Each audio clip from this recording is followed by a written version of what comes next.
अब बात असम की। इलेक्शन से पहले असम में कांग्रेस को एक बड़ा झटका लगा है। असम कांग्रेस के पूर्व अध्यक्ष भूपेन बोरा ने कांग्रेस छोड़ दी है। भूपेन बोरा 22 फरवरी को औपचारिक तौर पर बीजेपी ज्वाइन करेंगे। आज मुख्यमंत्री हिमंता बिस्वा शर्मा भूपेन बोरा के घर गए। करीब 2 घंटे तक दोनों नेताओं की बात हुई और इसके बाद भूपेन बोरा हिमंता के साथ मीडिया के सामने आए। इसी दौरान हिमंता ने ऐलान किया कि भूपेन बोरा बीजेपी में शामिल होंगे। उनके साथ असम कांग्रेस के कुछ और बड़े नेता भी बीजेपी ज्वाइन करेंगे। भूपेन बोरा ने कल ही कांग्रेस से इस्तीफा दिया था। हालांकि मल्लिकार्जुन खड़गे और राहुल गांधी ने भूपेन बोरा से बात करके उन्हें मनाने की कोशिश भी की थी। असम कांग्रेस के प्रभारी भंवर जितेंद्र सिंह और प्रदेश अध्यक्ष गौरव गोगोई उनके घर भी गए थे, लेकिन भूपेन बोरा ने उस वक्त सोचने के लिए 24 घंटे का वक्त मांगा और 24 घंटे के भीतर उन्होंने कांग्रेस छोड़ने का फैसला कर लिया। हिमंता ने कहा कि असम में कांग्रेस घुसपैठियों का सपोर्ट कर रही है। कांग्रेस का मुस्लिम लीगीकरण हो चुका है। पार्टी को अनऑफिशियली रकीबुल हुसैन चला रहे हैं।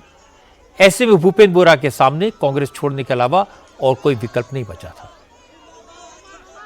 He is leaving Congress he has left Congress already. He will join BJP on 22nd February. So we are very happy to have him in our party, and Bhupen Bora will be given all sort of respect, dignity, and will always respect his teacher. आप लोग सब जानते हैं कि रकीबुल हुसैन जैसा लोगों को हमारा असमीज मेन स्ट्रीम का लोग नफरत करते हैं। अगर उनको आप माजुली में लेके जाते हो, जो हमारा आध्यात्मिक का सेंट्रल पीड है, सेंट्रल प्लेस है, तो असमीज लोग आपको क्या बोलेगा कि तुम कौन सा पार्टी कर रहे हो। थोड़ा मैं पहले रियलाइज किया भूपेन स्ट्रगल अ लॉट कि कांग्रेस चेंज होगा। He could not, and now he is joining BJP. He will be able to do whatever he wants to do in our party because we give platform to the leader. Bhupen Bora ने BJP join करने का फैसला भले ही हिमंता बिस्वा शर्मा से मिलने के बाद किया हो, लेकिन वो कांग्रेस छोड़ने का मन बना चुके थे, फैसला पहले ही कर चुके थे। आज सुबह यह खबर आई थी कि भूपेन बोरा ने अपना इस्तीफा वापस लेने के लिए कांग्रेस के सामने ऐसी शर्त रख दी जिसे मानना मुश्किल था। भूपेन बोरा ने कहा था कि असम कांग्रेस में जब तक रकीबुल हुसैन का दखल बना रहेगा तब तक वो कांग्रेस में नहीं जाएंगे। रकीबुल हुसैन धुबरी से कांग्रेस के सांसद हैं। भूपेन बोरा कई बार यह आरोप लगा चुके हैं कि रकीबुल हुसैन ने असम कांग्रेस को हाईजैक कर लिया है। रकीबुल हुसैन ने ही पार्टी में उनके खिलाफ कैंपेन चलाई। गौरव गोगोई रकीबुल हुसैन को सपोर्ट करते हैं। दोनों ने साजिश करके उन्हें असम कांग्रेस के अध्यक्ष पद से हटवाया। इसीलिए आज भूपेन बोरा ने रकीबुल हुसैन को न छोड़ा और न ही गौरव गोगोई को बख्शा। जब उनसे गौरव गोगोई के पाकिस्तान लिंक को लेकर सवाल पूछा गया तो भूपेन बोरा ने साफ कहा, राजनीति में प्रूफ से ज्यादा असर परसेप्शन और एजम्पशन का होता है। भूपेन बोरा ने कहा कि पंचायत चुनाव में मुख्यमंत्री हिमंता बिस्वा शर्मा ने गौरव गोगोई के पाकिस्तान लिंक को सबसे बड़ा इशू बनाया था और कांग्रेस की करारी हार हुई। इसी से साबित होता है कि गौरव गोगोई को लेकर असम की जनता क्या सोचती है। खास बात यह कि असम कांग्रेस की स्क्रीनिंग कमेटी का चेयरमैन बनने के बाद प्रियंका गांधी पहली बार 19 और 20 फरवरी को गुवाहाटी जाने वाली हैं, लेकिन उस पहले भूपेन बोरा ने कांग्रेस को बड़ा झटका दे दिया। मैं रिजिग्नेशन विड्रॉ करने के लिए रेडी हूं। एपीसीसी आर में मैं वापस नहीं जाएगा।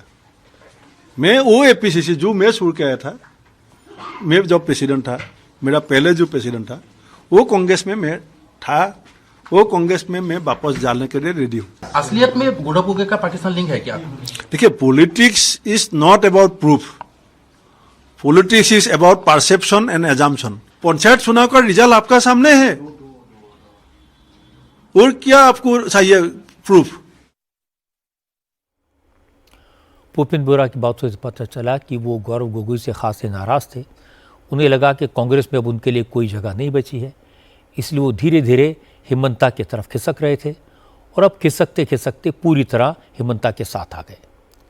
कांग्रेस को इस बात का एहसास है कि भूपेंद्र बोरा की चोट कांग्रेस को असम में बहुत नुकसान पहुंचाएगी।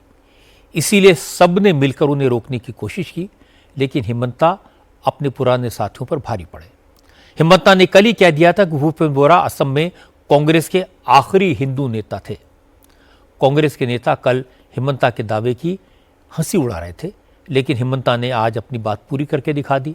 और मजे की बात है कि गौरव गोगोई ने पंचायत चुनाव में हार के लिए भूपेंद्र बोरा को जिम्मेदार ठहराया, उन्हें असम कांग्रेस के अध्यक्ष पद से हटवाया, खुद असम कांग्रेस के अध्यक्ष बन गए और अब मुख्यमंत्री बनने का सपना देख रहे हैं। लेकिन भूपेंद्र बोरा ने विधानसभा चुनाव से पहले ऐसा झटका दिया जिससे उभरने में गौरव गोगोई को काफी वक्त लगेगा। आज कांग्रेस के लिए एक और बुरी खबर आई। कांग्रेस मीडिया सेल ने लोकसभा स्पीकर ओम बिरला और प्रधानमंत्री नरेंद्र मोदी का एक AI generated video social media पर पोस्ट किया था। कांग्रेस की इस हरकत को लोकसभा सेक्रेटेरिएट ने गंभीरता से लिया और कांग्रेस के 9 नेताओं को ब्रीच ऑफ प्रिविलेज का नोटिस भेजा है। कांग्रेस महासचिव जयराम रमेश, मीडिया प्रभारी पवन खेड़ा और कांग्रेस सोशल मीडिया विभाग की हेड सुप्रिया श्रीनेश समेत कांग्रेस के कुल 9 नेताओं को 3 दिन के भीतर जवाब देने को कहा गया है। इन सभी नेताओं ने लोकसभा स्पीकर का एआई जनरेटेड वीडियो अपने अपने सोशल मीडिया हैंडल से पोस्ट किया था। इसको लेकर बीजेपी के एमपी विष्णु दत्त शर्मा ने लोकसभा स्पीकर से शिकायत की थी, जिसके बाद लोकसभा सचिवालय ने कांग्रेस नेताओं को नोटिस भेजा। लोकसभा सेक्रेटरीट के मुताबिक स्पीकर का यह एआई जनरेटेड वीडियो लोकसभा की अवमानना करता है, कंटेम्प्ट ऑफ हाउस है। एआई जनरेटेड वीडियो स्पीकर के अधिकारों का वायलेशन है, इसलिए सभी नेताओं को 3 दिन के भीतर अपना जवाब देना होगा।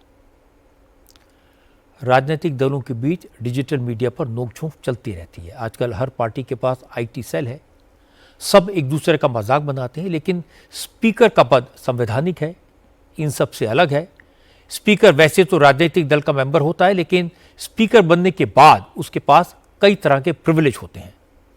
इसीलिए स्पीकर की गरिमा पर इस तरह का हमला महंगा पड़ सकता है।